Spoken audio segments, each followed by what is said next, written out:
আজিৰ দিনটোত অসমৰ জনসাধাৰণে বিচাৰিছে যে অসমৰ যিটো বানপানীৰ সমস্যা এইটো চিৰদিনৰ কাৰণে এই সমস্যাটো সমাধান হওক, তাকে আজিৰ দিনটোত অসমৰ জনসাধাৰণে বিচাৰিছে। আৰু মই এটা ৰিজনেল পাৰ্টি অসম গণ পৰিষদ দলৰ প্ৰতিনিধি হিচাপে মই আমাৰ দলৰ স্থিতি তথা অসমৰ জনসাধাৰণৰ যিটো তাৰমানে মতামত, এই মতামতটো মই আপোনাক অৱগত কৰিব বিচাৰিছোঁ।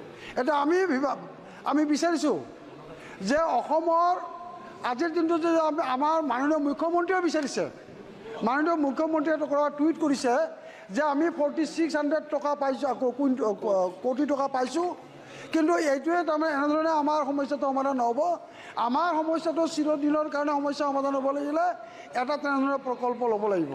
গতিকে যিটো কথা আজি এই বাজেটত উল্লেখ কৰা হৈছে, এই বাজেটত উল্লেখ কৰা ধৰণে আমি বিচাৰিছোঁ যে অসমৰ যিটো বানপানী আৰু